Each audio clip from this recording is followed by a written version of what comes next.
Hey beauties, it's Nikea here, and I'm here with another Mom Life vlog. So I know it's been a while since I've done one of these, but I'm back in full effect. You know, I've been moving and transitioning to a new job, so just trying to find a new schedule and see what works for me. But I finally have some time to sit down and record and talk to you all.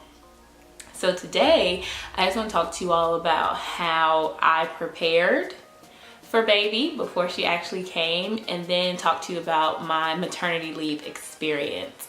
So I found out I was pregnant at about 5 or 6 weeks. I kind of knew before that, but I was down and like, no, there's no way that I could be pregnant. But I was, and ever since I found out I was pregnant, you know, I just wanted to educate myself as much as possible and do as much research. There's a lot of information out there, and there's so many sources that you can go to.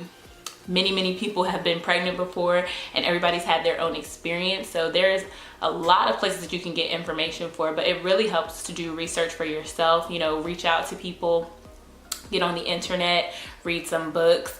My main source of research where I started was I would go on Pinterest and just type in what I was searching for, or even do a Google search. But those are my two main sources for research. And then of course, my mom and other people that I knew that had been pregnant that were close to me. Because oftentimes when you're pregnant, you can get like unsolicited advice. I just feel like it's better, like if someone is pregnant and you've had that same experience, you know, wait for them to reach out to you.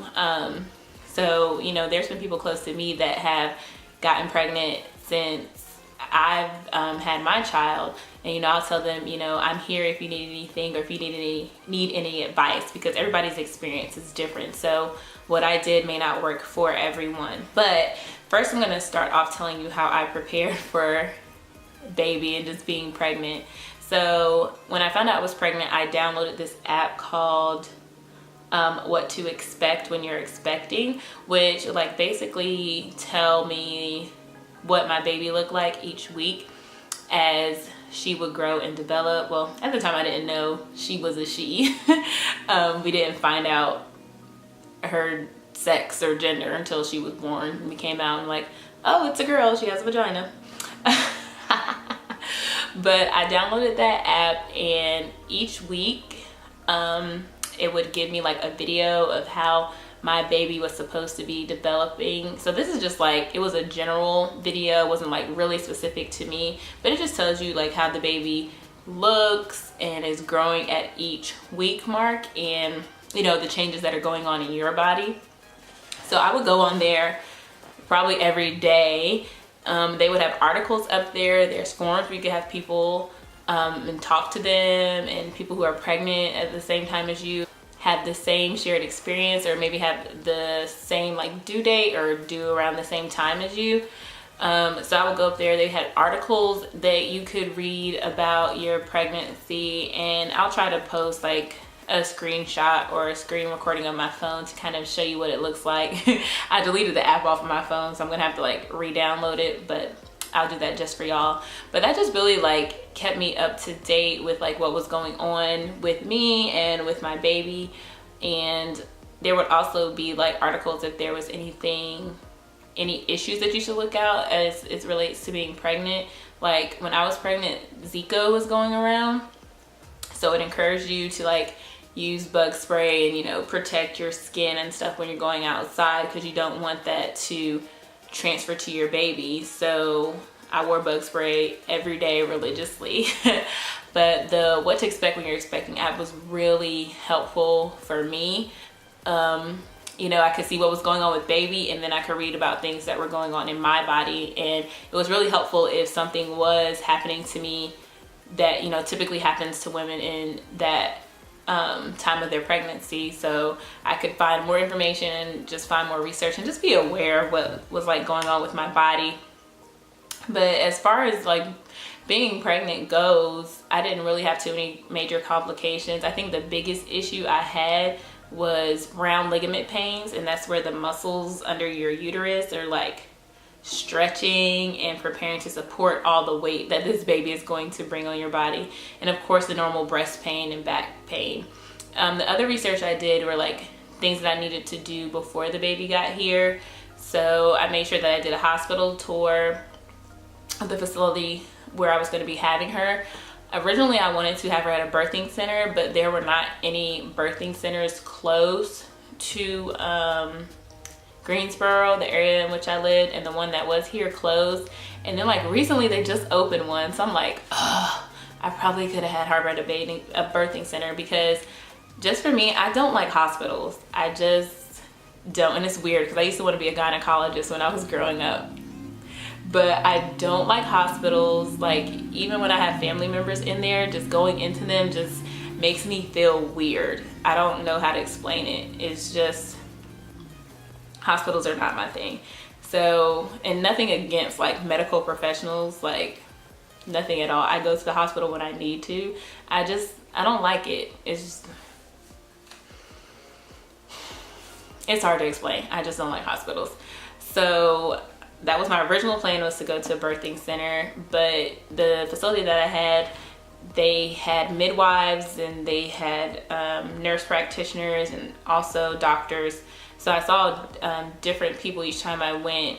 So I felt like they were supportive of my idea of having a natural birth, and I wanted to have a water birth at the time. So I did a lot of research on water birth, like what to do during a water birth, what did you need, what to expect to happen during a water birth as well. You know, and I bought the birthing pool, you know, tried to research and find the best option for that. I even took a class at the hospital for water birth, because you were required to take it if that was your choice. If you're going to do a water birth through my doctor's office, you had to take that class. So I took that class, I did a tour. I researched like what to pack when you are going to be in labor as far as your hospital bag goes, because I'm an overpacker. So I just wanted to make sure I packed the right things for me and for the baby. So that was like first and foremost.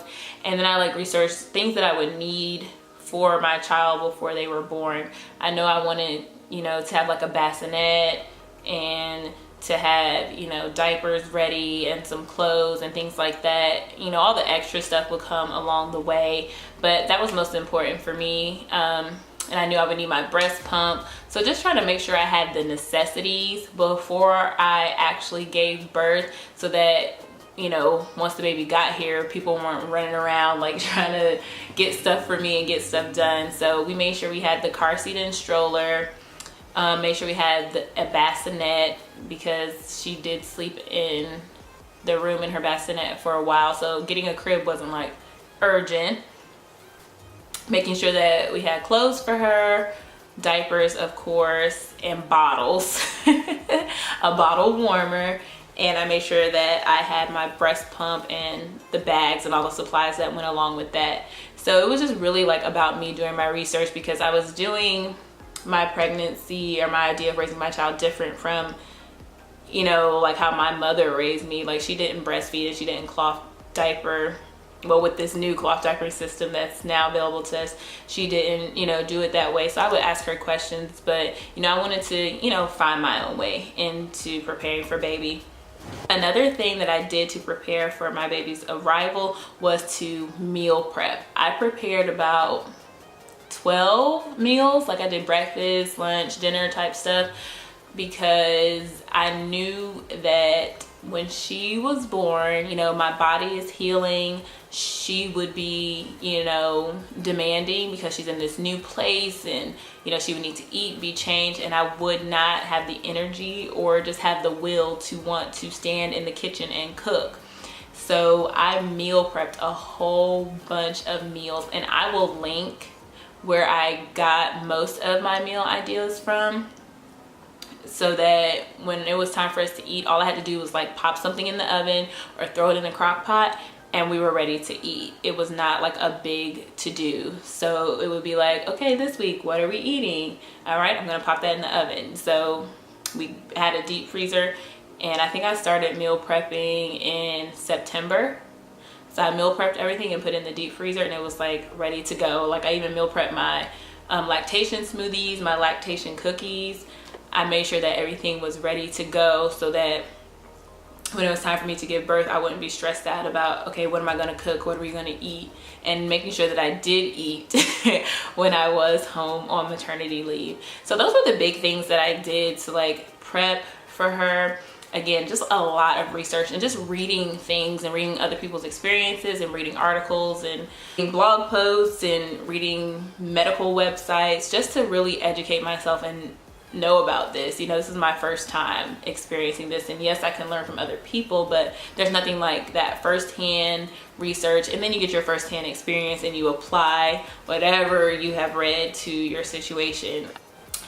So second part of this is maternity leave. I'm gonna try not to preach, and I'm gonna try not to be that angry mom type person, but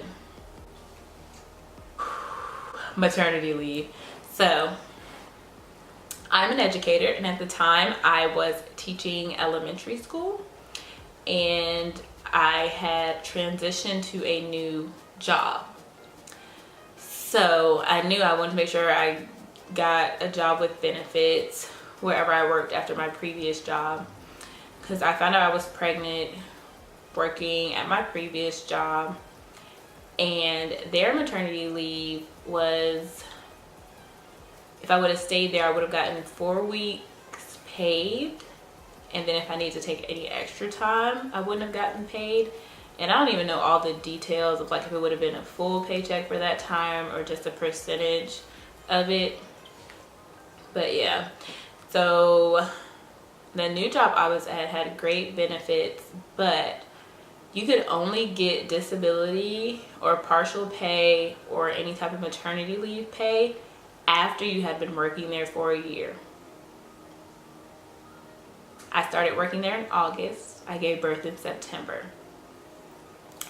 So I did not get paid for my maternity leave, and my life is just not set up to the point where I can save money and pay my bills to prepare for maternity leave. Like, I wish my life was set up that way, but it wasn't. Like, I had planned to take 6 weeks of maternity leave, but I wound up only taking 4 because it got to the point where I had to ask my family to help me pay my car note. There were bills, credit card bills and medical bills that weren't paid and that were late because I didn't have the money. I wasn't trying like not to pay them. I wasn't trying to avoid them, but I didn't have the money and I couldn't afford to stay on maternity leave, which is something very, very sad, that I have to make the choice between my physical health and the health of my child and going back to work. And at the time, my boyfriend, he was working, and then he lost his job, so he was in between jobs and working part-time, and you know, we almost couldn't pay our rent. Like, it got that tight. So I was like, yeah, I have to go back to work. So I went back exactly 4 weeks after I had her. So I gave birth to her on October 14th. I went back to work on November 14th when she was 1 month. I think I was okay to leave her. Like, I didn't cry or stress about it, and I knew she was staying home with her dad at the time, and we also found somebody that could watch her when he needed to be out the house or go on a job interview or something like that.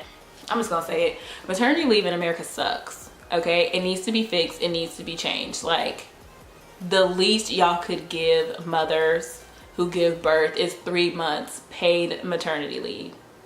Like, we have gone through a traumatic medical experience. We need time for our minds to heal, for our bodies to heal, for our emotions to heal after giving birth. Like, at least 3 months. And then just leave it up to the woman if she wants to take that full time, but she at least has 3 months. And then maybe she could spread that 3 months out. Maybe she could take a month here and then take a month later and then take another month. But y'all need to give us more. Like, this American system of maternity leave is ridiculous. And paternity leave should be a thing as well. The father should be able to spend time with their child and bond with them when they're born. Raising a child is just not up to the woman or to a mother. It's to both of those parental figures in that child's life.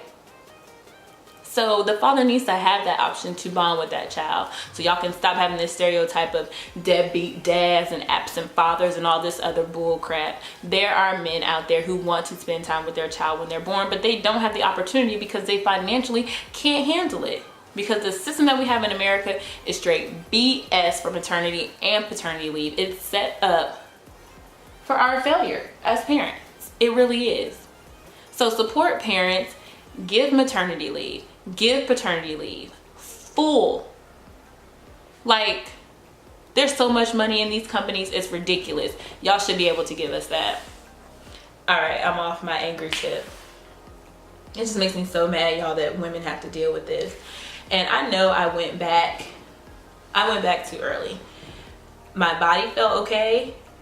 Like, I didn't have like any major pains, but mentally and emotionally, I wasn't ready. And I didn't find that out until I went back to work. Like, my dean at my school, she pulled me to the side one day, was like, Cook, are you okay? Her and someone else that worked at the school was like, you know, it just looked like you were gonna walk out on us. And I was like, no, is that what I'm really giving off? And I guess I've gotten to the point where I'm so good at trying to mask and hide my emotions that I mask and hide them from myself. Like, when I went back to work, I don't think, I'm not a doctor, I can't diagnose, but I didn't feel depressed necessarily, or even, or maybe say I didn't feel those feelings towards Harper, like those sadness feelings, but I feel like I had some sort of postpartum depression. And I think that's just from not having the time that I needed to allow my emotions and my mind to heal and my mind to shift to this new normal. Like, my body had changed. And even after you have a baby, I researched and found out it takes 18 months for your body to really get back to where it was before you had a baby. Because, like, your entire makeup of your body changes. Your brain changes, it shrinks in size when you're pregnant. You have all these hormones going through your body, and then all of a sudden they're just not there, and this thing gets ripped out of you. So yeah, so I should have gone to like seeing a mental health professional just to kind of talk and just see where my head was. That was the plan, but I never did. And I think it's because I felt like I didn't have time, and low-key I was like a little bit embarrassed. Even though I know that mental health is important, I was just kind of embarrassed, like I shouldn't be feeling this way after having a child. I should be happy. But yeah, that was my experience. And when I was home, people think maternity leave is just like a vacation and you get to chill and relax. No, you are taking care of this child. And also, maternity leave is boring.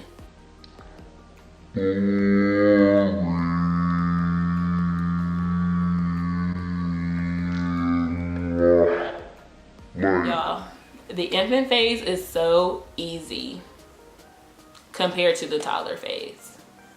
Like, I wish I could go back to that, because all that they need is to be fed, to be changed, and to be held and go to sleep. That's it. That's all they need. But infants sleep like 14 hours out of the day, if not more. So those long stints where they're sleeping for like 2 and 3 hours, like, you have to find something to do. And I didn't have like a lot of people come visit me. Like, my mom came when I was in labor and when I delivered, and then she left when we came home that Sunday. My dad came to visit when I was on maternity leave. I think that was it. Like, I didn't have a lot of people come visit me or sit with me. Like, initially when I first got home, I was like, okay, you know, we're home, just give us some time to like get ourselves together. Once I was like ready for visitors, I even like put it on Facebook, like, all right, me and Harper are ready to receive people, you know, come see us. And you know, at that point I was like bored, I needed some human contact, but nobody came to visit us besides family. And you know, people would say, oh, I'm gonna do this for you and I'm gonna do this for you, and nobody like followed through with it. So if you know somebody on maternity leave and you tell them you're gonna come see them, go see them. If you know somebody on maternity leave, check on them, because you know, there's such a thing as like the baby blues, and there's such a thing as postpartum depression. It's real. Like, not to say that people are going to do something to their child, which could be the case, you know, if they're dealing with that depression or the baby blues, but you just want to check on them and check on their mental health. And also with maternity leave, mental health should be like a part of it. Like, you should be required to go to a mental health professional after you have a baby. Like, that should be a part of like your medication, like how they tell you to get the Depo shot before you leave the hospital so you don't get pregnant in those 6 weeks that you're trying to heal. Like, that should be a part of it. Like, oh, America, I tell you, your ideals are messed up. But yeah, I really think that should be a part of it, that you go see somebody, or somebody comes to your house to come see you and talk to you, just like the nurses come to the house. Like, we have all this wonderful technology and access to this stuff in America, but we're just not providing it to the people who need it. Seriously? But yeah, on maternity leave, I got very bored. And I remember one day calling EJ, and I was just like, I'm so bored, I need to get out the house. Like, I was crying, and I was telling him, like, it has nothing to do with her. Like, she didn't do anything. I don't resent her, but like, just being in this house, like, I have to get out. And EJ was just like super protective of me after I had the baby. Like, he didn't want me to leave the house unless I had an appointment or something. He didn't let me drive for like a week. And like, when he finally let me drive, he was like, okay, I gotta test it out. I'm gonna ride with you. We're gonna go here and see how you are. So I really appreciate that from him. You know, he really cared about my well-being and making sure I was okay. You know, I did go for walks outside and stuff like that, but you know, it's just only so much you can do in like your little neighborhood, in that space, in that bubble. But when you're like forced to stay somewhere, it just kind of drives you crazy. And I remember reaching out to my coworkers and like asking them what was going on at work and how was it going.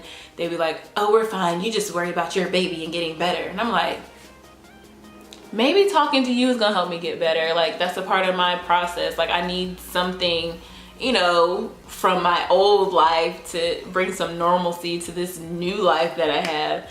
So, you know, if you know somebody on maternity leave, reach out to them, talk to them. If somebody from your job is on maternity leave, reaches out to you, respond to them, talk to them about work. They don't get to talk to adults all day. And I say shout out to the people who have family in their area and they can come stay with them and stuff like that. More power to you. But my maternity leave, you know, I wish I could have had more time. Like, my dream would have been to have 3 months, you know, and just really spend that time with her and spend time healing myself. So I do know that next time, if I have another child, I do want to have more time for maternity leave. So that's why I don't plan on having another child soon, because I want to be in a place where I can take my minimum 3 months off. And I will definitely make sure that I see a mental health professional, whether or not I feel like I have postpartum depression or baby blues or anything like that.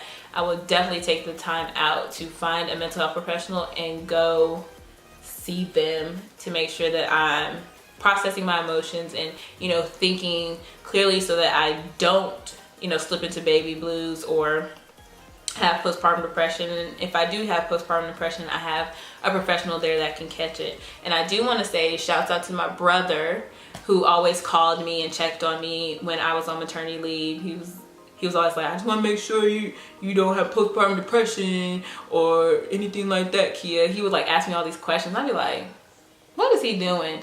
But he was just checking on me and caring about me, and I appreciate that. Love you, Tonya. Yeah, so that is just how I prepare for maternity leave. That was my So that's how I prepared for baby. That was my maternity leave experience. That is how I feel about maternity leave in this country. I'm sorry, y'all, I got real angry. But that's just the realness, and that's just the truth. I hope that this vlog helps someone out. I hope that you learned something. Please go down to the description box and check out the links that I put in there. Thank you so much for watching, beauties. I hope that you enjoyed. Oh, but before you go, I want you to go down below, click that subscribe button, and right next to that, click that bell notification button so that you never miss when I post. Like I always say, it's free, it's easy, and it's fun. Thank you so much for watching, beauties, and I will definitely be seeing you in the next one. Bye.